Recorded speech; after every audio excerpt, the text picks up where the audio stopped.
Y Fabián, ¿cómo le va? ¿Qué tal? Buenas tardes. No sé si estaba en lo errado o no, pero No, está perfecto. no sentirse libre a pesar de poder hacer cosas es lo mismo que estar libre en el pabellón de las flores, por ejemplo, en el patio. Sí, ¿Eh? totalmente. Bueno, nadie fue entrenado para una cuarentena. Originalmente iba a ser de 14 días y ya van 6 meses, ¿sí?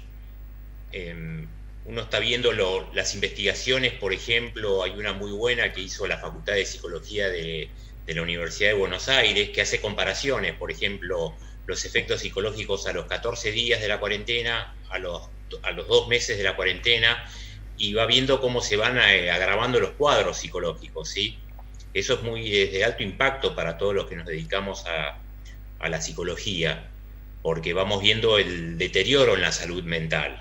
Por eso llama tanto la atención que así como el gobierno nacional hizo algo muy valioso, que fue de entrada tener un comité de expertos en todo lo que se relacione con infectólogos, epidemiólogos, es decir, para atenuar y ver los efectos del COVID-19, no haya incluido asesores expertos en la materia, en salud mental, ¿sí? Porque también eso impacta en la salud física, el deterioro de la salud mental.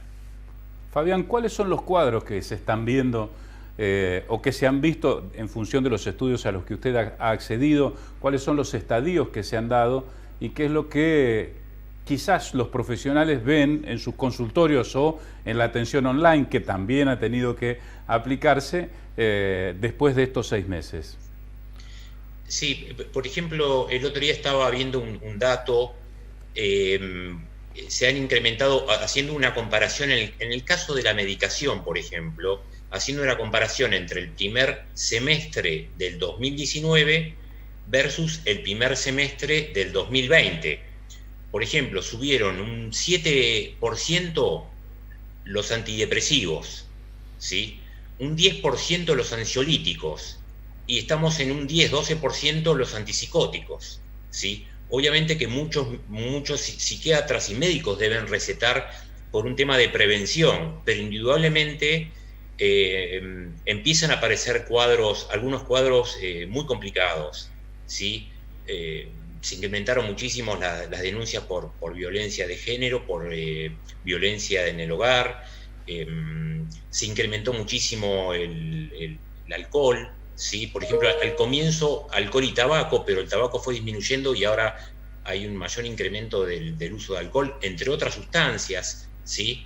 El insomnio es algo que viene constante, es decir, al principio de la pandemia el 73% de la población decía que tenía algún tipo de trastorno en el sueño, así sea un insomnio precoz o tardío. Precoz es cuando no puede dormir, y el tardío es cuando se despierta a las 3 de la mañana y después no puede volver a dormir o le cuesta volver a dormirse, ¿sí?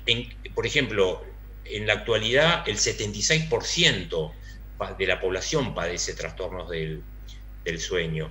Eh, o sea que es una situación, y bueno, los consultorios ahora, digamos, sea por videollamada, por Skype, por cualquier otro instrumento tecnológico, indudablemente la gente está demandando muchísima consulta, ¿sí? Porque está con cuadros de mucha ansiedad, con mucha angustia real, porque eh, está primero el temor al contagio, ¿sí? Por un lado, es un temor real, ¿sí? Hoy ya a esta altura de los acontecimientos, todos tenemos algún pariente, algún amigo, algún familiar que se ha contagiado. Esto no sucedía al comienzo, ¿sí? Y después, por otro lado, tenemos todo lo que se relaciona con los contextos, ¿sí? Ustedes marcaban las actividades esenciales, las permitidas, las no permitidas. De hecho, en el caso de la psicología, al comienzo no se la consideró una actividad esencial, también llama muchísimo la atención, ¿no? ¿En qué lugar ocupa la salud mental en la población?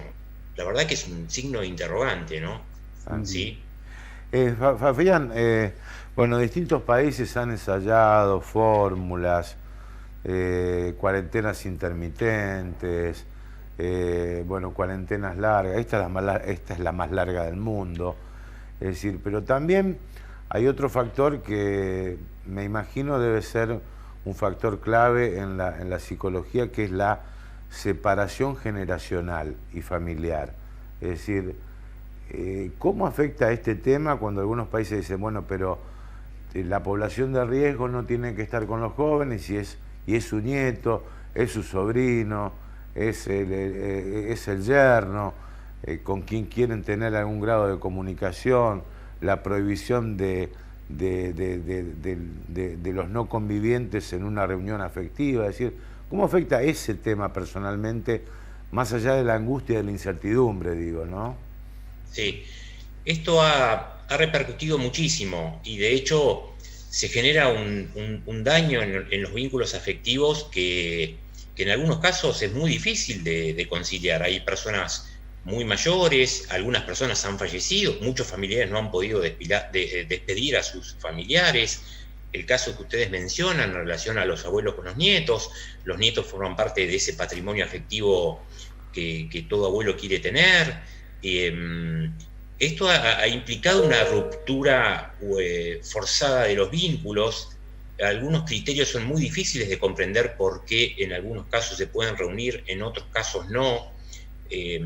Esto genera mucha confusión, ¿sí? Porque indudablemente hay protocolos para poder reunirse, X cantidad de personas, con una distancia óptima, cuidando toda una serie de protocolos de higiene, de decir, pero bueno, esta es la cuarentena que nos toca vivir a nosotros, en otros países es diferente. Todos la mayoría han tenido dificultades de otra naturaleza, ¿sí? A nosotros nos toca por el contexto también social en el que estamos insertos, ¿no? Pero es verdad lo que ustedes dicen, esto ha implicado una ruptura afectiva en los vínculos, y lo que se pierde en un vínculo afectivo cuesta mucho recuperarlo, ¿no? Fabián, gracias por atendernos aquí a Par de Haces. Ha sido un gusto y un placer charlar con usted. Muchas gracias, el agradecido soy yo. Muchas gracias.